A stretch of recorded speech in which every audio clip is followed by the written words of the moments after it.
We have one item on tonight, an ordinance enacting Chapter 527 of the Brook Park Codified Ordinances entitled Flying Mobile Aircraft, Unmanufactured Aerial Vehicles, UAVs, and declaring an emergency, introduced by Councilman Troyer. Okay, so this was moved from October 12th. We have some guest speakers. We would like to thank you guys for coming tonight, absolutely, and educate us like I was just educated 2 minutes ago.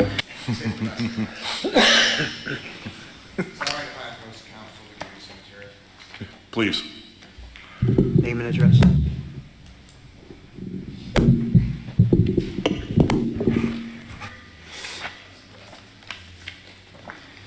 Good evening. Thank you for having me. Can we get name and address, please, Dave? Yes, sir. Thank you. My name is Steven Steele. I'm the Federal Aviation Administration Safety Team Program Manager. I'm the, as a FAST team employee, I work directly out of the Cleveland FSDO based over at 25249 Country Club Road in North Olmsted. So, I'm assigned to the General Aviation Safety Division based here at North Olmsted, and our mission is to lower the nation's aviation accident rate by conveying safety principles and practices through training, outreach, and education. We do this while establishing partnerships and encouraging the continual growth of a positive safety culture within the aviation community and with our local municipalities and with the states as well.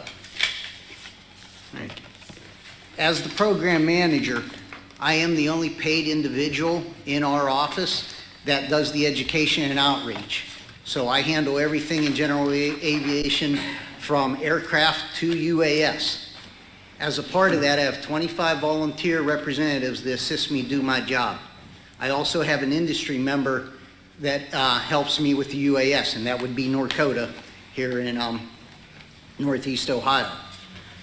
On my panel of representatives, I have three what I refer to as drone pros. There are individuals that are professional businessmen, and they assist me in promoting education and outreach in elements like this, but also with the general public. So, how do we do this? So, some of my partnerships also rely on working with law enforcement organizations. I teach not only aircraft first responder safety, but I teach UAS first responder training as well. So I come in during the classes that Mr. Hankins and Mr. Pace present, and I talk to them about the FAA, the FAST team, and how we can go out and reach the individuals you're really trying to reach. So those individuals are not the individuals that are Part 107 certificate licensed individuals. As the councilman noted, you get your drone at Christmas, you pull it out of the toy box, and you want to go play with it, okay? So I have not read your proposal for your law. That's not within my purview, is to get into local law. Okay. Okay? But I've heard some things here today.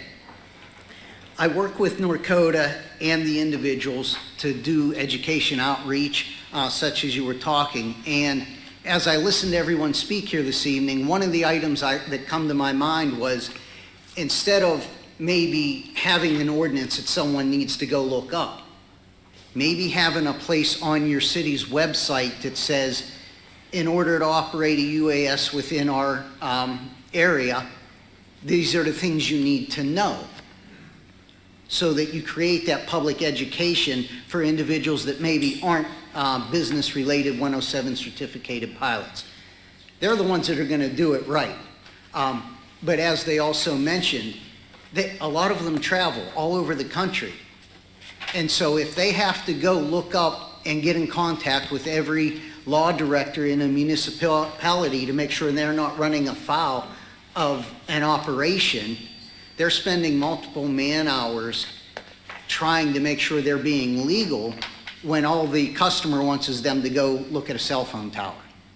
So that brings me up to one of the points that I heard, that my understanding is somehow in the wording of the law, we would need approval from the police chief or the mayor. So my question becomes, if we're going to make that a possibility, now the finance director is going to have to sit down and find out how much it's going to cost to write this new policy, and along with this policy, you have to institute procedures. I'm pretty sure the mayor or the police chief doesn't want to be woke up at 2 in the morning because you have a UAS issue and potentially your law enforcement may need to file an SGI. So I'm not so sure that new policy and procedure with that specific element might be a good idea. I heard everyone seem to ask about airspace and laws and whatnot. So as part of my job with the education of law enforcement, I actually have cards for the law enforcement department to use. And the way it works is when the individual purchases their drone, they have to register it, okay? However, due to laws on the books, I as an FAA inspector or any of my peers in our office, we cannot look that number up if law enforcement would call. That we actually have liaisons that are law enforcement qualified due to the requirements through the congressional mandate on age limits of who has to register. Okay, so there's other laws that affect how we also perform our duties. So that would add, by adding an extra law in your area, it may add extra cumbersome trying to get through the right processes for your law enforcement officers to do their jobs on something that can actually be done in the matter of a phone call, just by following the card. Or maybe they don't even need to make that phone call. Okay? So this provides them guidance on how to properly respond to a UAS issue. I can tell you historically, in dealing with calls and complaints that have come into the office regarding UAS operations. For instance, you spoke about your concern with your daughter being in the backyard and a UAS coming over the yard. Right. So right there, someone's already in violation of a civil law somewhere. It's either a voyeurism, as he spoke to, or some other facet of potentially careless and reckless. And I believe you asked for a definition of careless and reckless. Yes. Okay, so the federal regulation states careless and reckless so as not to endanger the life or property of another. Now, as you all are aware, generally at the upper level, we're going to start the law with a paintbrush. When we thin it down, we're going to clean it up a little bit. And the more we get to the local ordinance, kind of the add to take away from philosophy of lawmaking. Okay? Ohio Revised Code actually goes a step further. If you look at ORC 4561.15 for unsafe operation. To operate an aircraft on land or water or in the airspace over this state or in a careless or reckless manner that endangers any person or property or with willful or wanton disregard for the rights or safety of others.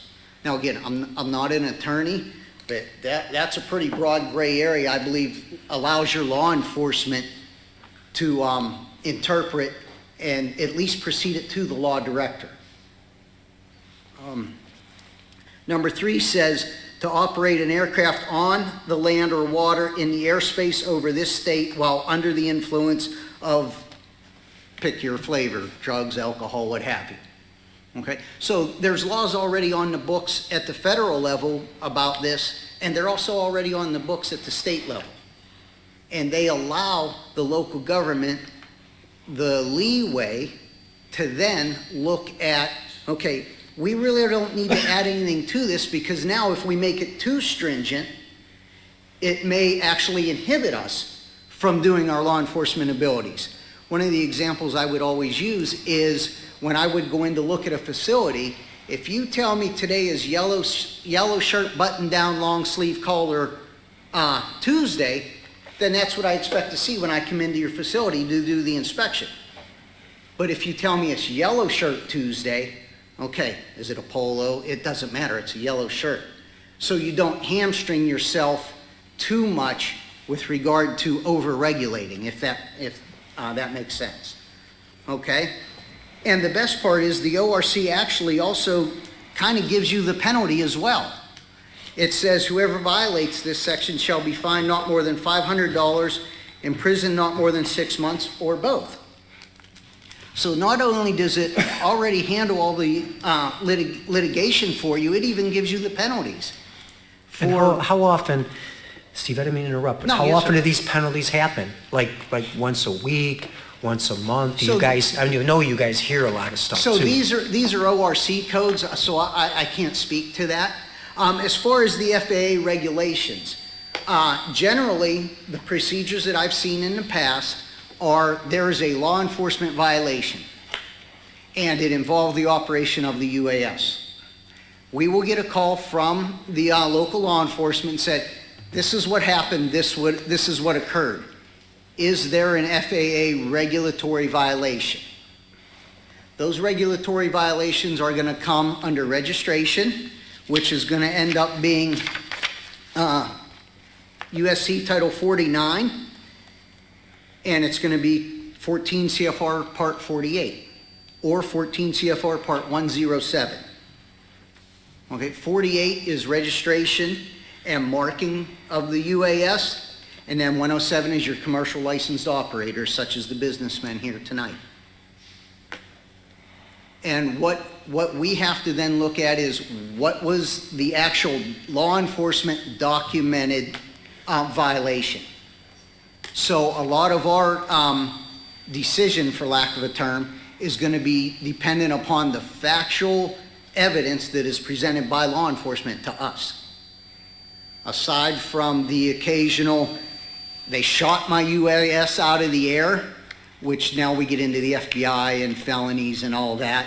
That is all actually handled directly out of Washington. We don't even see those.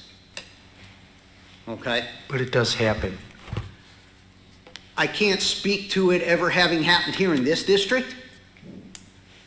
Okay? One of my girls out there in basketball. Go ahead. I had to. More than likely, it went straight through our law enforcement division, and it went straight to Washington through the FBI. Okay. From your law department, because of the egregiousness of the violation. Okay. One of the other things that I specialize in is helping you all through your law enforcement to assist with conflict resolution involving the recreational use of UASs, not so much business use. And I also deal with licensed UAS operations. I had a young man actually call and say, this just happened to me. I want to make sure I file an official complaint in case someone complains against my operation. And I can't say young woman, a woman claimed that the UAS was flying over her house and over her backyard. So she called the law enforcement. The officer come, the gentleman was right there. Her mistake was she went and got, unbeknownst to the young man, a BB gun, but a gun, and threatened to shoot it out of the air. So he landed it. There was some other non-consequential things that occurred, but he reported to us directly. So then when law enforcement reached out, we got more of a picture.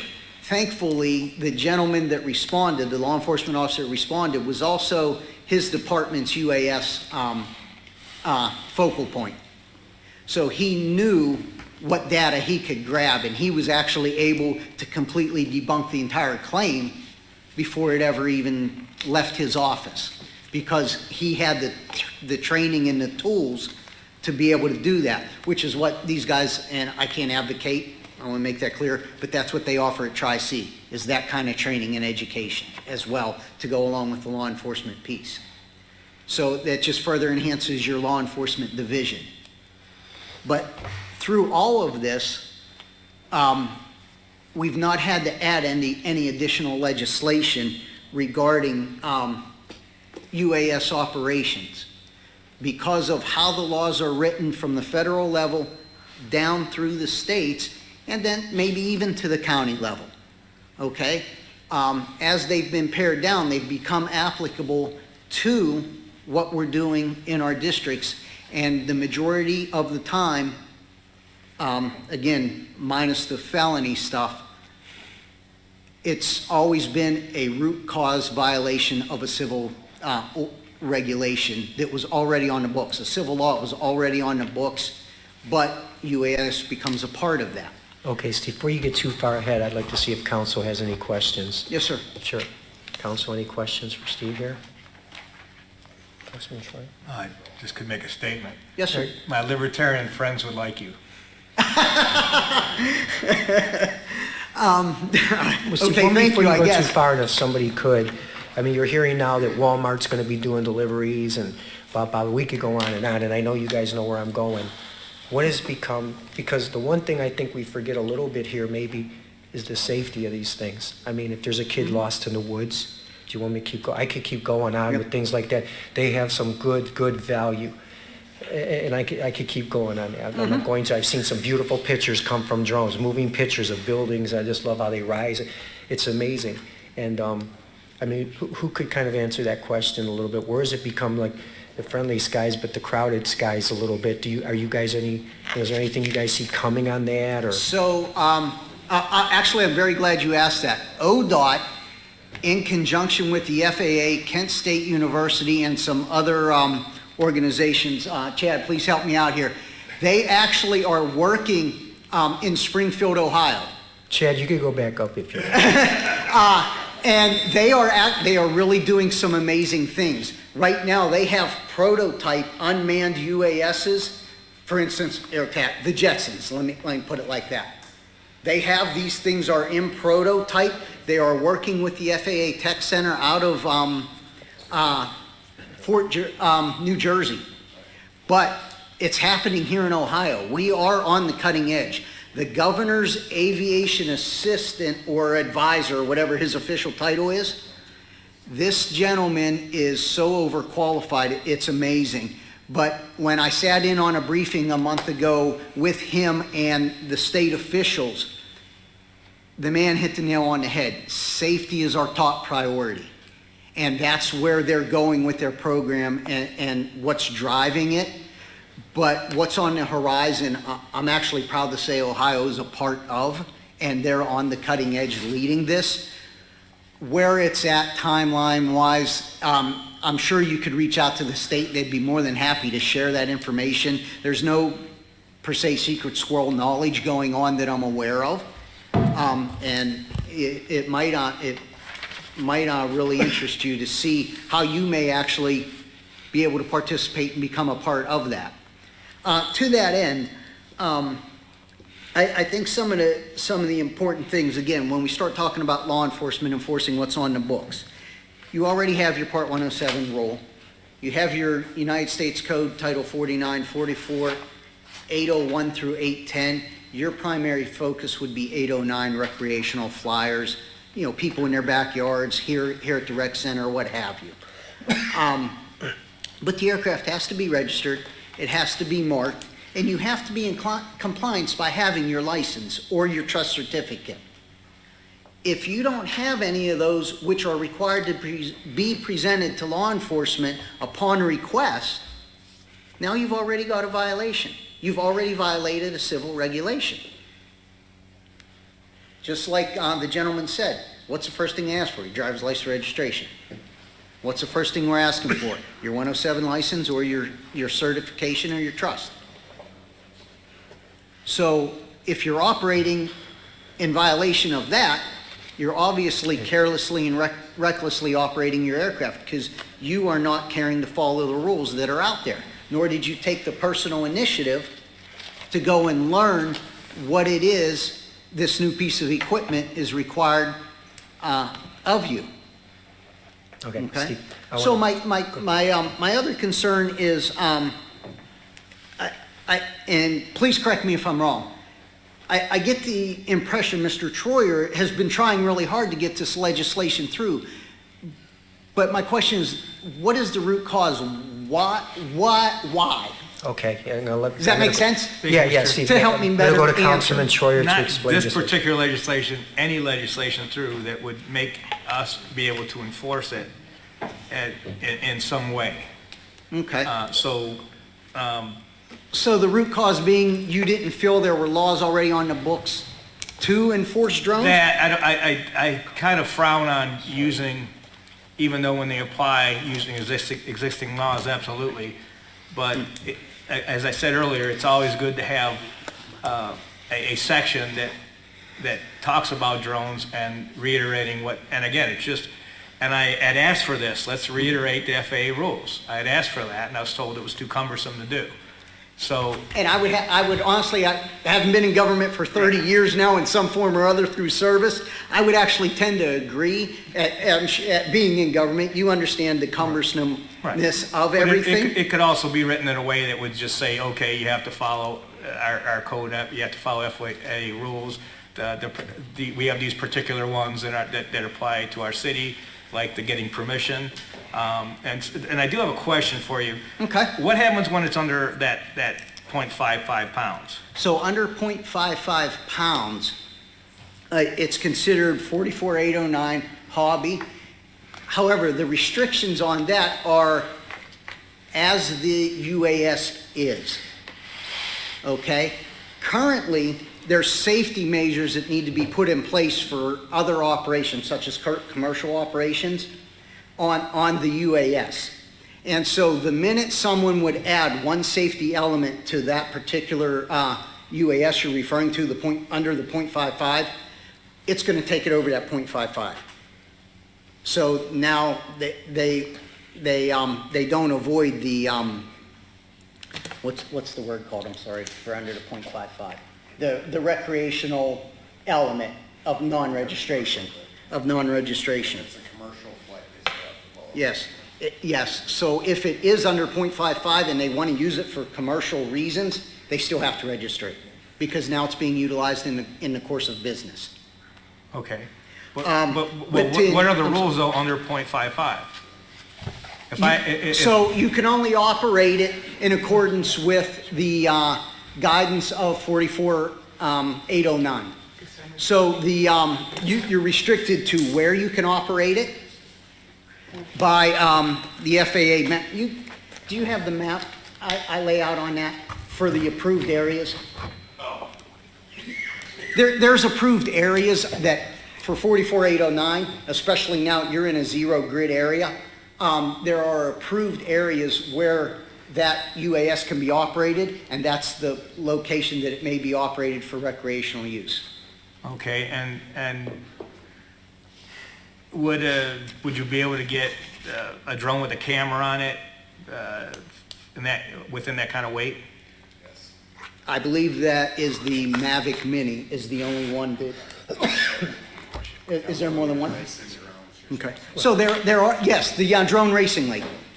Those are under.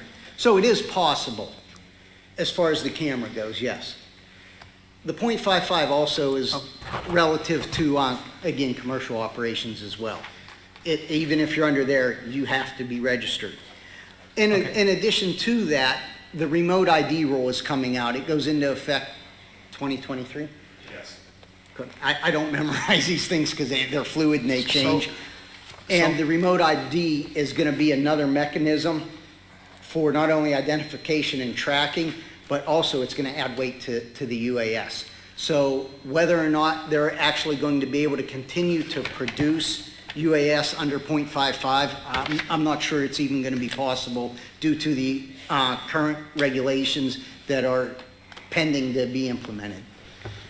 Okay, but currently, if somebody goes out and gets a 0.55, it's under that, it's got a camera on that. Mm-hmm. Does the trust test, the Part 107 license, the registration, does any of that apply under 0.55? The trust. Trust does. And wouldn't the permission from the FAA apply within our city?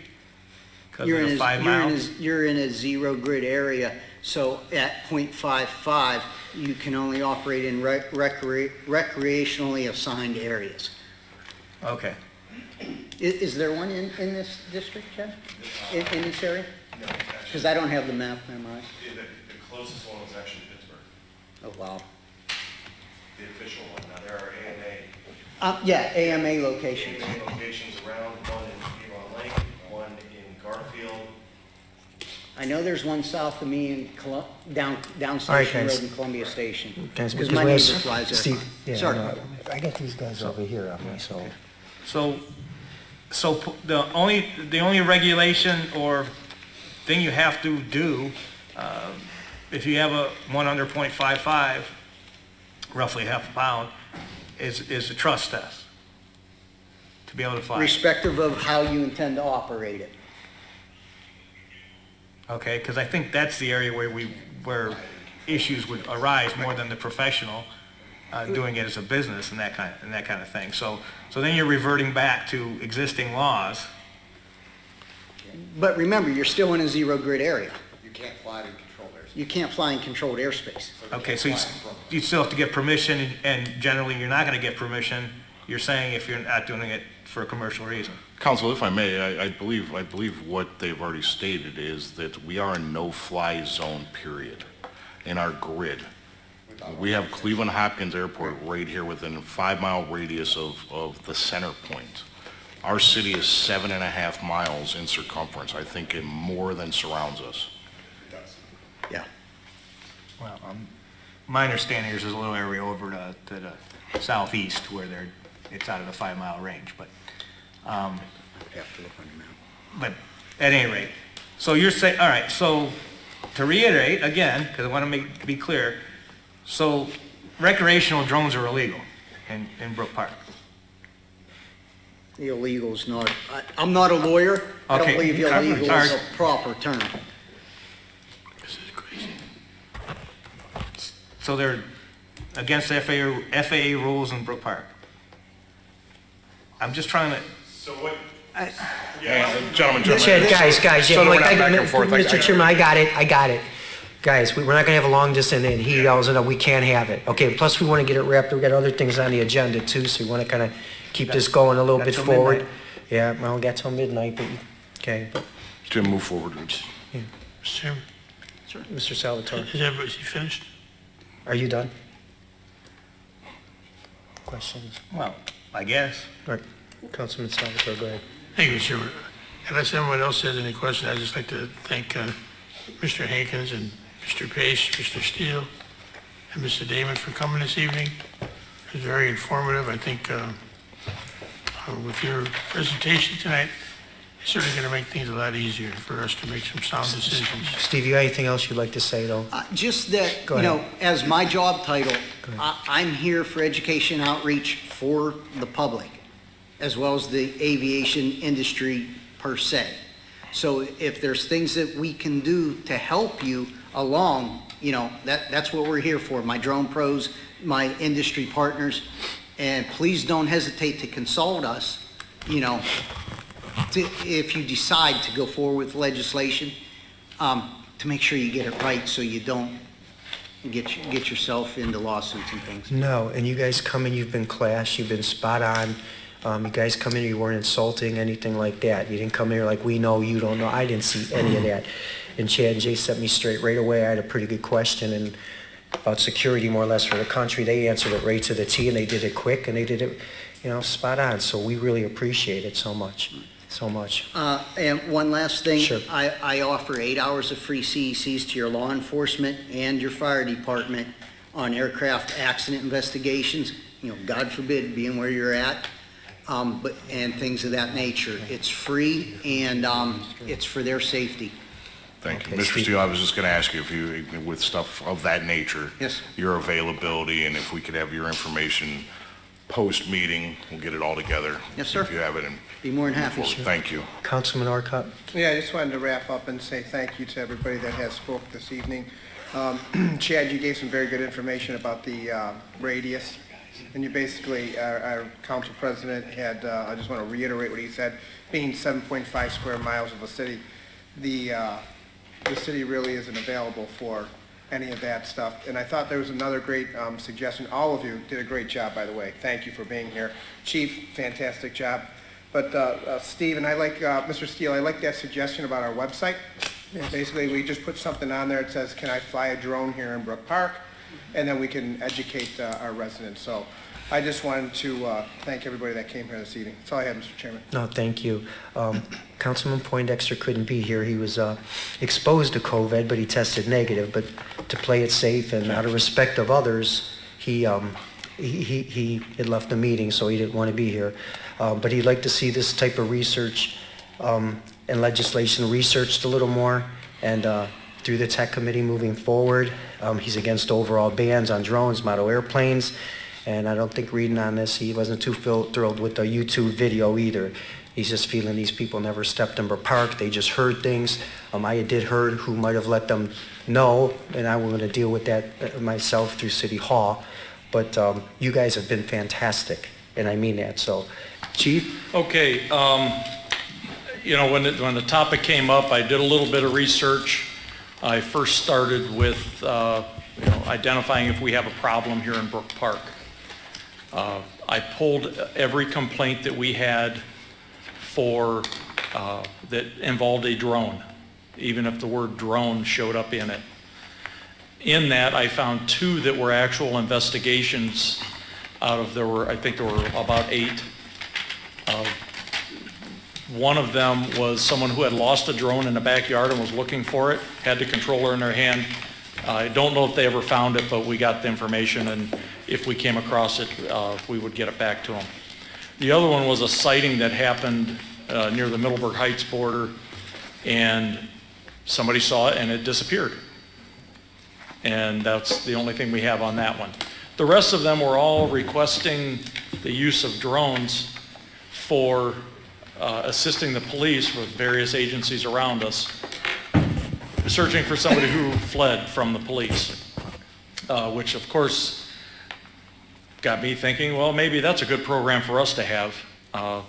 And as I looked into it more and more, I started talking to different people. I was contacted by a couple of people, and I find that I have more questions. And if I have more questions, then it's something we definitely need to do our homework on before we put anything in place.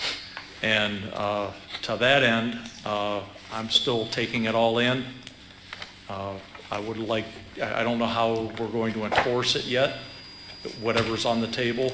I'd like to see some of the language cleaned up that I saw in there that doesn't apply. And I know that was talked about by you guys, so that's really all I have at this point. Okay, before you go. Defer to the experts. Okay, yeah, that'd be great. But before you go, anybody on council have any questions for our chief? Councilman Scott, floor is yours. Yeah, thanks for coming, Chief. So at this point, there, you really don't have a way to enforce it. You have no idea how you would even enforce anything as it's currently written. We don't have one right now. The thing that regulates it, as I understand, is the FAA regulates it. So they're the ones that I would think would give us some guidelines on how we could approach it. And I think we need to be careful not to contradict things. Mm-hmm. And that I would defer to the language to the law department or to however we write those things. We don't need any more lawsuits. Yeah, thank you. Right. Okay. That's all I got. Councilman Orcutt, anything? My question was just answered. Okay, thank you. So what we're going to do is, Councilman Schroyer. Thank you, Mr. We'll say something over there. Thank you, Mr. Chairman. Chief, can you enforce FAA rules right now? It's not under my purview to do that. We don't have a means to, we don't typically do that, even if we could. It's not something that we do. The FAA does the FAA rules. Okay, so other than using laws that we may have in effect that maybe somehow relate to something somebody may do with the drone, there's laws kind of cover each other, but do you think that done right, a lot of people are going to help us with that hopefully tonight, done right, this would be another tool, a drone legislation, regulation, another tool in your toolbox to help you police the city? It could be, if it's written properly. And again, I don't know that we have, at least right now, we don't have the issue, which would make sense that we would put something together that would maybe even prevent that from happening. Right. All right, thank you. That's it. Okay, Chief, thank you very much. Okay. Mr. Chairman, Councilman Salvatore. I'd like to make a motion to approve this list of speakers so that you can bring them forward. Point of clarification, What's your point of clarity? it's your committee, you decide who comes up and who goes down. Okay, I'm fine with that. I'll second that. Okay. Okay, shall we get a roll call? Salvatore? Yes. Mazzini? Yes. Troyer? Yes. Orcutt? Yes. Scott? Yes. Okay. All right, gentlemen, first off, we want to thank you for coming. We've seen your interest, we've heard of your interest. We want us to hear your knowledge, what you have. If you would want to come up, I don't know how you guys want to work it, one at a time, and as brief as possible, and maybe educate us on what the legislation and ordinance that you'd seen, and what you think, and what you could enlighten us on. So we have till 12 at night. Gentlemen, as you come up, if you would, state your name and address for the record, please.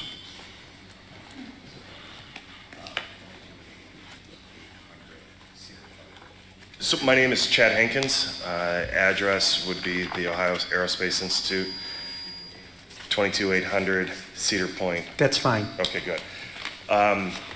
Again, my name is Chad Hankins. I own the business that's based over at OAI, the drone service provider business, Tamarack Aerial Services.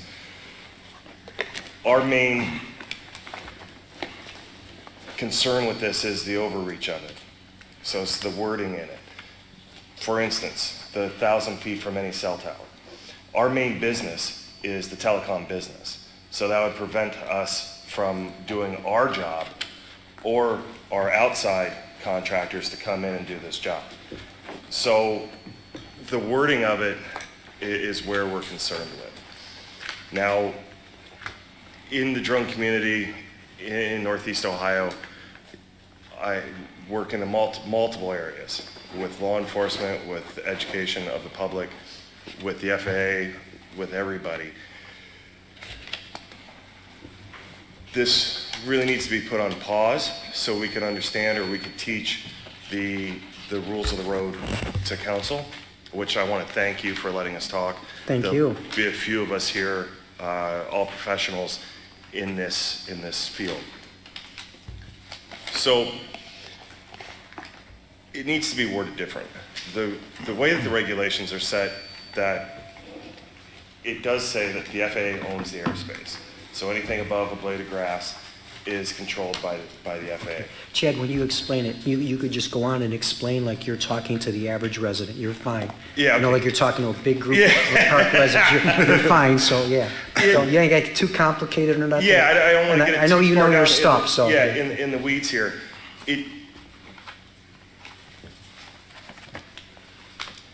The FAA regulations and the Ohio State regulations kind of work out the laws already that you can use, that are already in place. So for a municipality to create their own off-the-cuff ordinances that in a sense would supersede the FAA, that's not how it works, if I'm correct with that the FAA, the feds, they kind of supersede everything. So they've got everything under control. To add in stuff muddies the water. These ordinances on many different levels are, in my mind, tactically unenforceable, right? Average drone operation lasts under a half hour. So by the time the call goes out and an officer shows up, chances are the drone's gone. Like, we're already past that point. The city has a couple different options at that point. They can contact us with drone detection stuff that you mentioned before. That's us. So there are tools in everybody's tool belt. It's just getting everybody on the same page and bringing everybody together to kind of get a plan of attack. So I leave that up to you. That's our gist on things. Do you guys have any questions? We probably will, Chad. Before we go to the questions, Could you explain, when you say, well, we're muddying the waters, could you explain to the average resident who might see one or think they see one above their house and their daughter's out laying? I mean, I just had to use that because it kind of happened on one of my, in my ward last summer. And that's what, that's probably the most common. When I say muddying the waters, the FAA, actually I would fall under probably the Ohio State Revised Code of reckless use of an aircraft or in the state voyeurism laws. That's where you would go after the laws. That gives the police the teeth or the option to proceed on their call of things. Is that, A little bit. there's already rules in place, now you're putting more in, and between what the officers already need to know and what they deal with, now you're just adding stuff that doesn't need to be added. Okay. And that was, you know, I've done a few of these council meetings, and that kind of seems to be the general flow of things, is that the officers don't know what laws are available for them to use when it comes to drones, because it's a new thing. Absolutely. Right? Absolutely. And that's where we come in to help educate and kind of bridge that gap. Okay. All right, what I'll do is I'm going to go through the panel here a little bit. Councilman Troyer, the floor is yours. Thank you. Excuse me.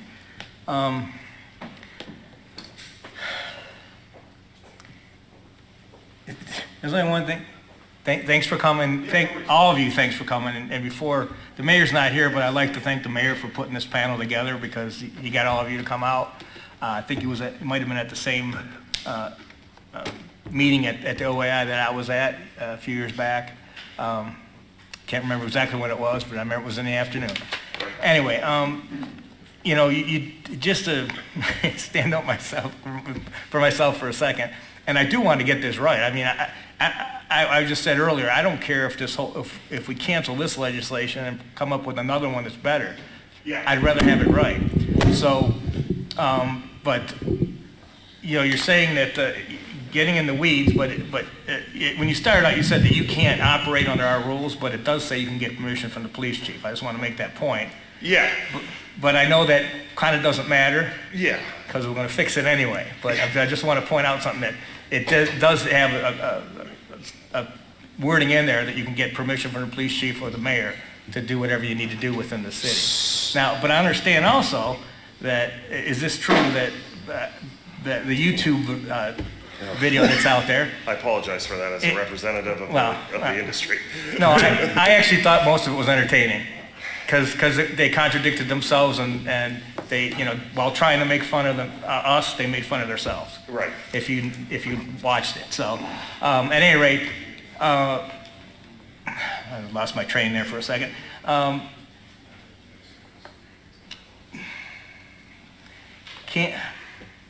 really lost it. Anyway, it's about getting it right and doing something, and I think, in your knowledge, and I know your expertise is drones, but can we come up with an ordinance?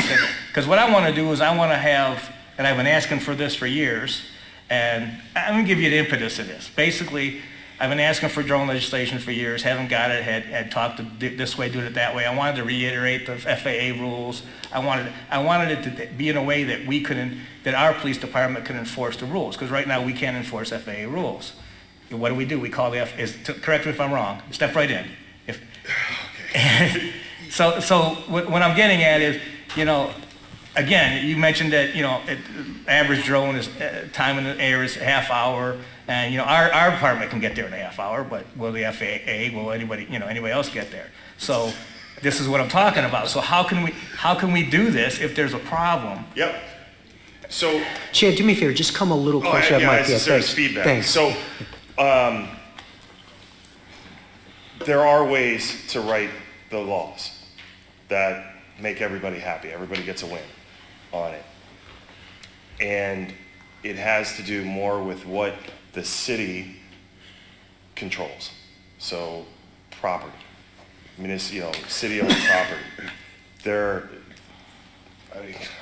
I don't want to let the secret sauce out, but that seems to be the most comfortable way to go. So the Metro Parks is a good example of it. So the Metro Parks states that you can't fly a drone, or I'm sorry, you can't operate or launch a drone from Metro Park property, but you can fly into the Metro Parks. Do you see how that works? They own the land, they prohibit you from the land use of it. Now, and that makes everybody happy. That seems to be the working way to do things nationally when these municipalities go this route. Now, to answer your question about can local law enforcement enforce FAA rule, they can. It's written right into their regulations that you do, as a municipality, have that power to enforce their laws. Now, being in Hopkins airspace, that kind of gets, in my mind, a little bit complicated because they have their agents and their officers who are going to go and look and see what's going on also on top of it. And you're right, the local guys would probably get there quicker. Right. So, I know you're not an attorney or anything like that, but generally speaking, the state has laws, and we sometimes reiterate those laws at our level, so it's easier for us, depending on what level you enforce it at. Do you see, when you're talking about there's a way of doing that, is that something that would help us out? Just, again, like I asked for a while back, just reiterate the FAA. Yeah, these guys are going to talk more about it. Okay. I think that they're going to help. They're going to answer more of those questions. I just kind of wanted to go over a general idea of things. So if there's no more, I'm going to pass the baton over. You've been helpful. Thank you for coming. Chad, before you go, Councilman Salvatore has got a question for you. Thank you. Just one quick question. It may require one of the other gentlemen out there, but what constitutes reckless use or unsafe use or dangerous use or invasion of privacy? That's an excellent question, and that would be better answered by law enforcement. Okay. So, again. And the other question I was going to ask, you already answered it, because in order I really think that this is probably really a simple fix. Our legislation really only has to say that we may, can, shall, or will assist in any investigation or anything pertinent to FAA regulations. Right. So as long as we have that in there, I think we're able to allow. I wanted to get one more thing in that reminded me. So as you do this, you want to leave in a loophole that any unauthorized would mean people who are not 107 certified, which is a commercial operator, or what they call a trust operator, which is the recreational certification that the FAA gives, and also state, local, and federal agencies. So things like ODOT can come fly without any problem. They won't necessarily know that they have to call the police chief or the police chief to get authorization. So that was one of the concerns, like with cell towers. I have guys across the country that might come here, and unbeknownst to them, they get a first-degree misdemeanor, right? Just for coming in and flying a drone. So it's things like that there needs to be a loophole in my mind. Yeah, I think may, can, shall, or will is a loophole. Yeah, right? So next, I'd like to bring up Jason. Jason is a fellow trainer at Tri-C and another local drone DSP operator here in Cleveland. Thank you, Chad. Thank Jason, you could come up and address Tri-C, whatever you have. You need an address, that's all. Hey, Jim. Well, good evening, and thank you again for having us. We really appreciate it. I didn't know what you said. Name and address. A little background Name and about... address. Oh, I'm sorry. My name's Jason Damon. You need You use an Tri-C. address? Tri-C, yeah, with Tri-C. A little background about me. I'm a 20-year airline pilot. I was up until last year. The airline I was working for 20 years closed its doors. And thankfully for me, I had already started a drone business. I grew up building and flying radio-controlled airplanes and helicopters since I was a kid, and had this business that when I lost my job, I was able to fall back on. That's all I've been doing ever since. I started it in 2016, and for the last year and a half or so, it's actually been working really well. We've been quite busy, and we've actually had jobs here in Brook Park.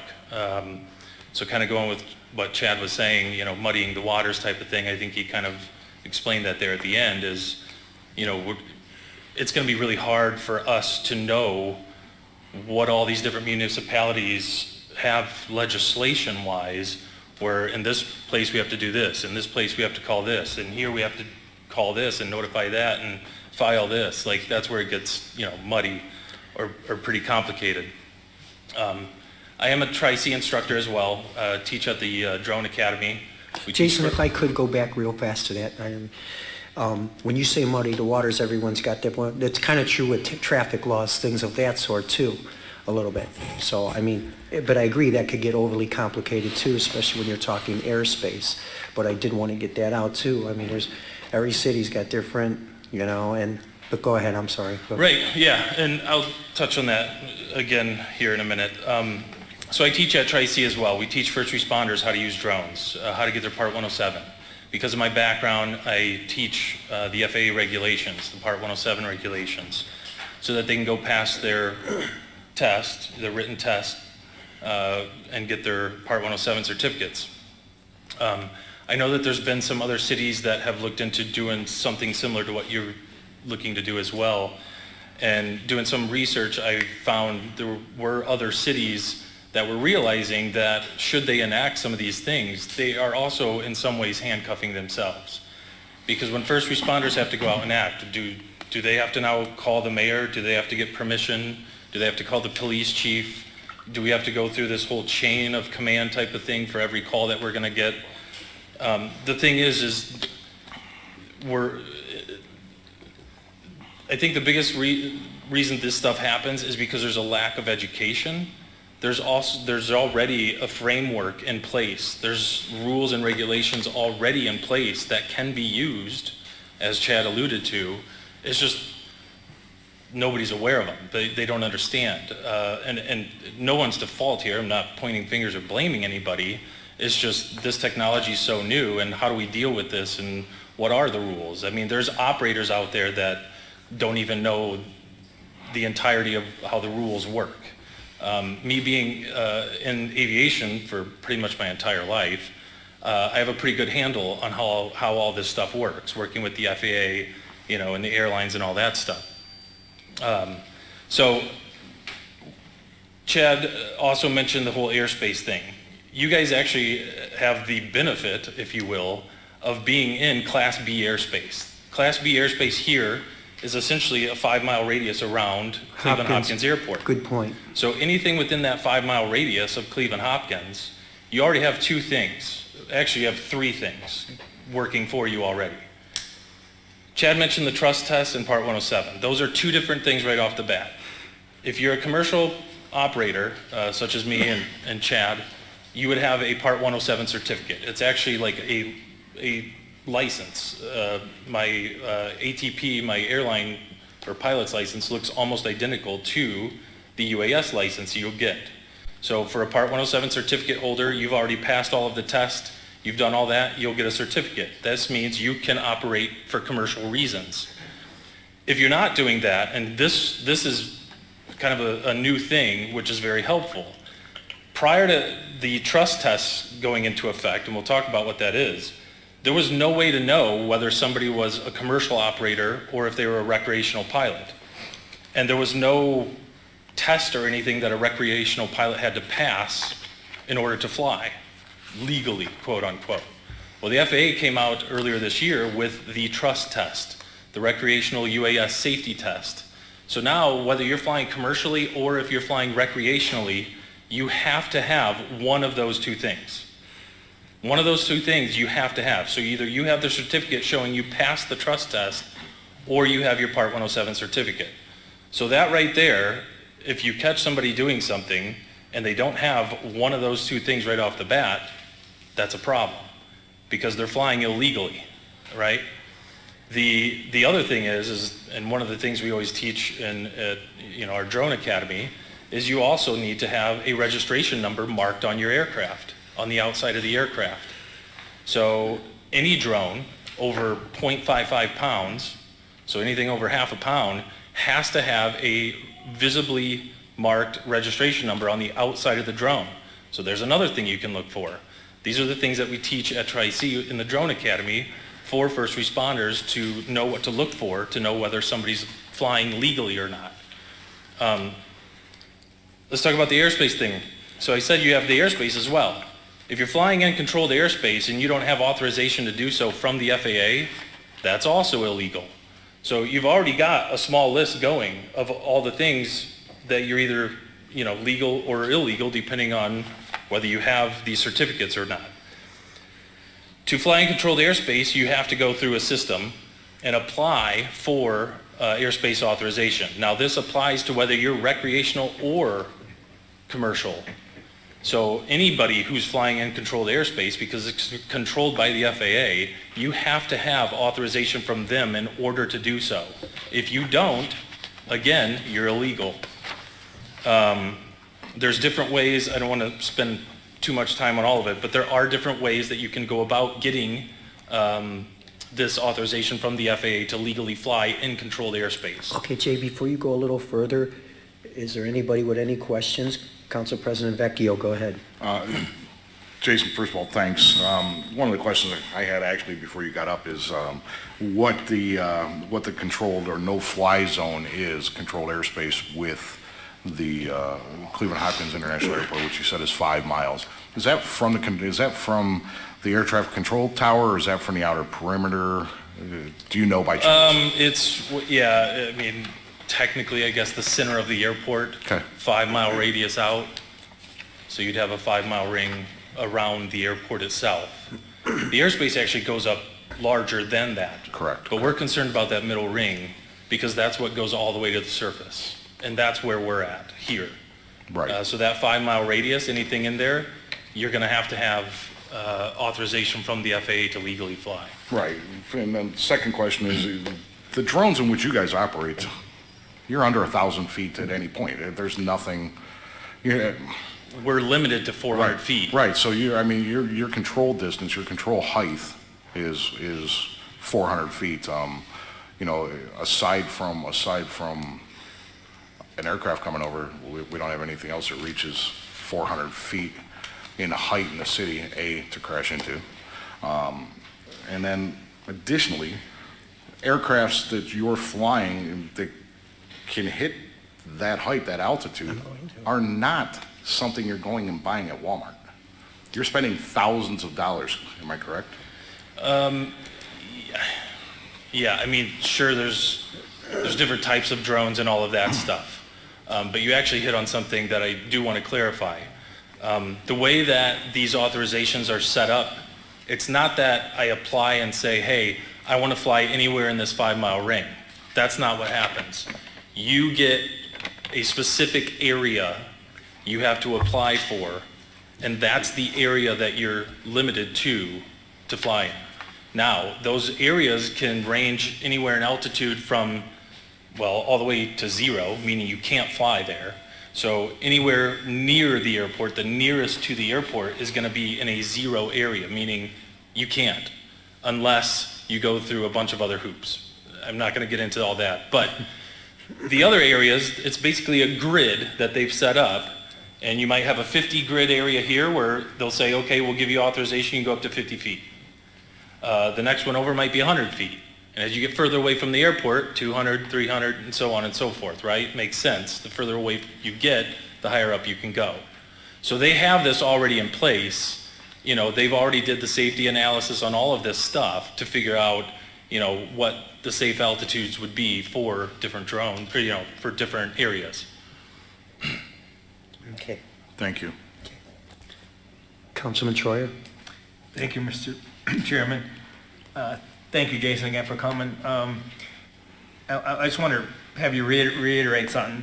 Okay, you have the Part 107 license, you got the registration number on your drone, or you had the trust test with all, you got all that. But even with that, you still have to apply in our city to the FAA to fly it.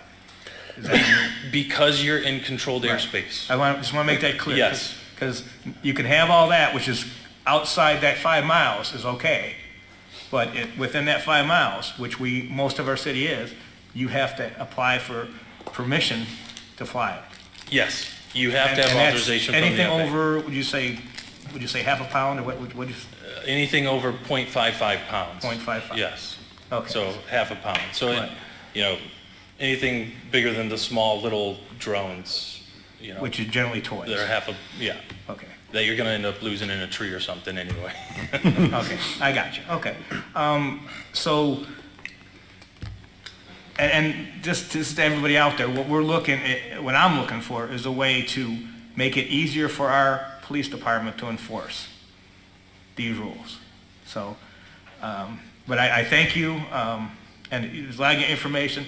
And just to get jocular for a second, when you talked about the grid, I learned that from the YouTube video. Yeah, So. yeah. Thank you. Yeah,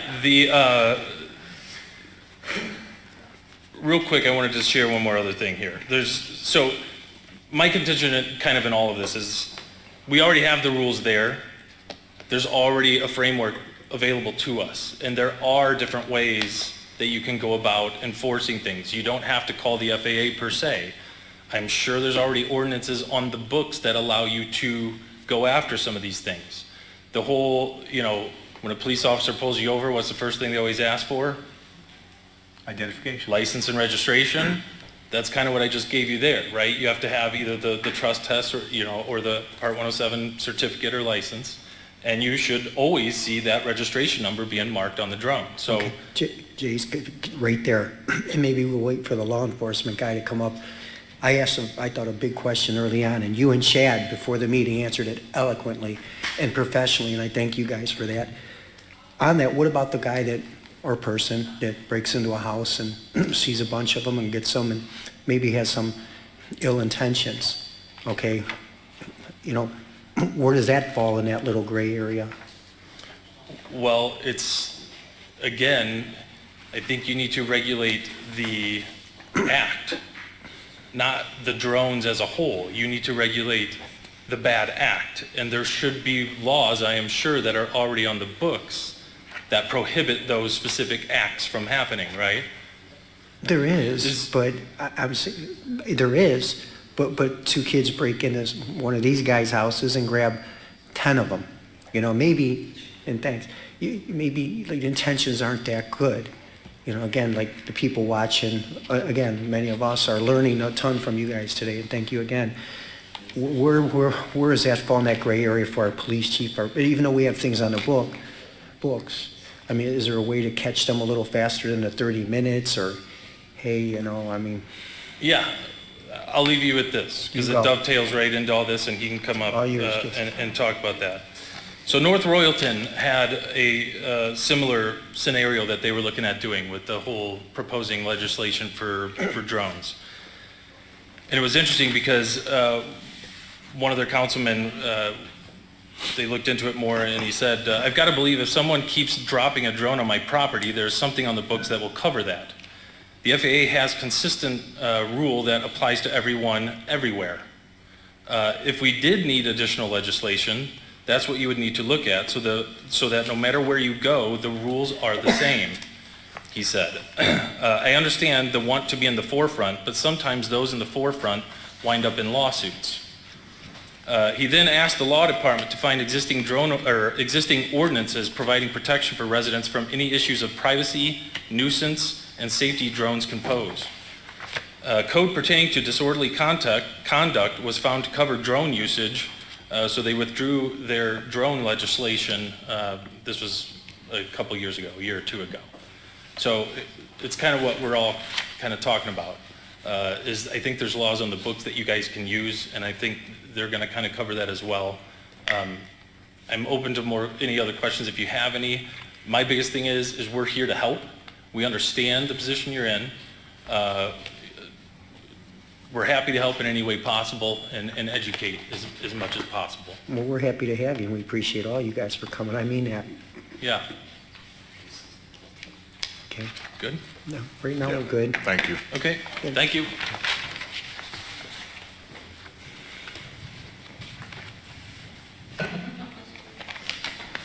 Jack, can we get a name and address? Sure. My name is David Pace. I'm also with Tri-C. Just a little bit of background on myself. I've been a law enforcement officer for 24 years, but I'm here tonight as a certificated Part 107 drone pilot and a search and rescue instructor that teaches local first responders. I began on the commercial side, kind of doing small side jobs on real estate and construction sites, and when this became a viable technology for law enforcement, I kind of drifted over to that because my background's in law enforcement. So again, I'm representing no agency. I'm just here to speak as a search and rescue instructor on behalf of Tri-C and the drone program. And basically, what I teach in the class is how law enforcement responds to drones and drone complaints, and I can guarantee, as other instructors can confirm, all the students always ask, we're learning how to use this technology, but then the department kind of leans on them as the experts how do other officers respond in situations where they get a drone complaint. So what I explain to them is to obviously consult their legal department when they go back to their departments and see how they feel about using local ordinance for that. Some of the stuff that we recommend that you look into, and I kind of looked at Brook Park codified ordinances before I came here, and I recommend this in the class as well, is considering the voyeurism law that you already have on the books, the 533.06. There's also issues that we have as when you have an emergency in the city, everybody wants to put a drone up or try to get pictures or things like that of an emergency. So we ask that departments consider misconduct at emergency, which your Brook Park ordinance is 50905. We also ask about disorderly conduct causing annoyance, alarm to others. That's the 50903. And also, you guys kind of had a catch-all law that was prohibited conduct, the 509.10. So that's stuff that you can use at the local level that I believe would be effective and already in place in enforcing these laws.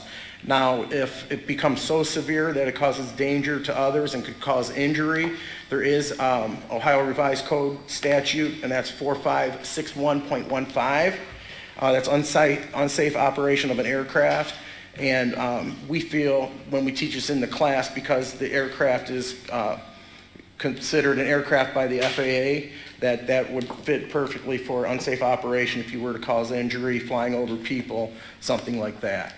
So I feel and I believe that the ordinance that you have on the books, along with state revised code, Ohio Revised Code, would already be in place and be enforceable at this point. I would rather see individual wrongdoers, followed up and dealt with instead of regulating the entire industry and making the people who are responsible and doing this properly be penalized. You being in law enforcement, how often do these people get caught? We don't have that much of an issue. We've had a couple at my department where we have found them. It's very rare that they are caught, but when I've had an issue, I've contacted Chad and the guys with the aeroscopes and tried to get information on where the drones are at. But the times that we have caught people, I can think of twice that I've spoke with people who are flying drones, and what we recommend to them is education and learning how to properly do this over, charging and having them have a criminal charge for something like this, because most people, in all honesty, don't know. There's not a lot of education and not a lot of classes for the general public just to go out and learn this stuff. That's another good point. Yeah, it's through the internet and hearsay. Yeah, everyone looks at the instructions, all of a sudden they're a certified pilot. Correct. I get it. Or a flight simulator type of thing, so. Correct. Yeah, Councilman Salvatore. Thank you, Mr. Chairman. You did touch on the reckless use of unsafe and dangerous, but I don't think you touched on the invasion of privacy section, question that I had. To me, that would be like voyeurism if a drone was being used for, say, by someone to gain sexual gratification. You know, someone's out in the backyard doing what they do, and someone's using that for sexual gratification or for, you know, self-pleasure. Then I felt that would be under a voyeurism law. But again, that's going to be up to your, you know, legal department and your law director to decide if that would fit. But that's just what we recommend, that there's things in place now instead of going back to the city councils and have them have to rework laws that are already in place. Yeah, that was my question. I just wanted to figure out how much of this was already in place so we wouldn't have to waste time trying to reinvent the wheel. Yeah. Yeah, I feel, you know, again, it was the voyeurism, disorderly conduct, you know, misconduct at an emergency. I felt all those would fit, and, you know, that's what we reinforce in our class as well. Okay, thank you. Thank you, Mr. Chairman. Sure. Any other questions? Councilman Schroyer. Thank you, Mr. Chairman. I just want to say something. You know, 509.07, whatever, that's disorderly conduct. I know that's a end-all be-all. It can be used for a lot of different things, and a lot of existing laws can be used.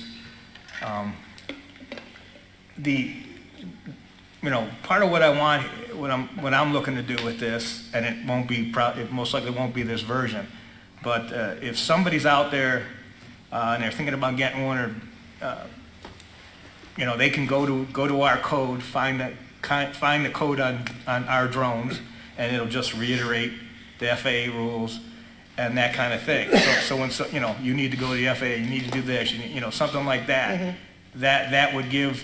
That would educate our residents on what they needed to do based on our code. Now, that's something that you think that would be helpful? Well, I could see a code being helpful, but I think that the foundation's already in place, and Mr. Steele from the FAA will kind of touch on that. I kind of touched on the local code and state code, and I kind of look at it as building blocks going up. If we can't deal with it at our level, or it's getting too severe, that we can keep moving up. Again, I think all the information's out there already. Again, it's about education, but whenever we talk about these drone programs and things like that, we talk about not reinventing the wheel. And with all due respect, I kind of feel like that's kind of what you guys are looking at, is reinventing the wheel for stuff that's already out there. Right. Again, like I mentioned earlier, it didn't start out this way. I mean, this was a piece that came up in Aurora, and this is to get the ball rolling so we have some kind of legislation, some kind of guidance for our residents. So, and it doesn't appear that this is it, mm-hmm. but something again that our residents can look up in our code and tells them, listen, you know, maybe they're going to go out and buy a $1,000 drone, and they look up first and go, well, I'm not going through all that. I'm going to save myself $1,000. Mm-hmm. Or they get one for Christmas, somebody gets one for Christmas or whatever, and they look it up, or a kid buy it, who knows? They get it and they need to know, and it's right there, it's local. Instead of, you know, I don't know how many people are, they're going to think it's a toy, they're going to think, you know, FAA, who are they, what do they care? Mm-hmm. You know, so I just think, you know, again, it's not reinventing the wheel, it's reiterating the wheel. Right. Just saying, hey, this is the wheel that you should deal with, this is our code, you know, go here, get this, you know, this is what you have to do. Yeah. Okay. So. Yeah. And is it Go Mr. ahead. Mancini? Yes, sir. Yes. So you asked about if someone were to break in a house and take a drone or anything like that. If you give me a minute, if I could touch on that a little bit too. So there was an incident out in western Ohio where actually one of our old drone instructors who works for a sheriff's department out west had his drone stolen out of his vehicle when he's returning back from one of the classes. So what he did, he contacted the manufacturer and was able to have the manufacturer give them the serial number and all the identification information from that drone and have that drone shut down. Gotcha. And actually track. So there is technology out there that does exist that could assist in something of that nature as well. Very good. Okay. Very good. Just learned something. That's why you guys are here tonight. No problem. Thank you. Thank you. Thank Anytime. everyone for your time tonight. Thank you. Councilman Salvatore, before we go out. Thank you, Mr. Chairman. At the request of our colleague, Councilman Poindexter, he had asked if we would so kindly move this to the December 14th caucus meeting, so I'd like to make that motion. Okay, I'll support that motion. okay. Motion made.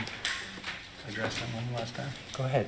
Before we make that and go through the roll, let's, Councilman Troy wants to address our friends that came, so go ahead. Thank you, Mr. Chairman. Again, thanks, everybody. Where'd he go? Oh, there he was walking back. And Steven, you too, I know I kind of, looks like I've given you a hard time, but I'm just trying to kind of get to the bottom of it. Again, as I said earlier, it's all, I've been asking for something like this. Maybe we didn't need it. But it's something needs to be done along these lines, and you helped us get to a place where probably we can do something. I would prefer to have something on the books where people could look it up, but again, if we just do something on our website, if it happens, but people need to be informed about what these regulations are, because, and I just think it'd be easier for, maybe the chief can give me a nod or not, but I think it'd be easier if we had something to reiterate what the rules are, so it would help, I think it would help our police department enforce it, so, thank you. And this current piece is not going to work. We all understand that at this point.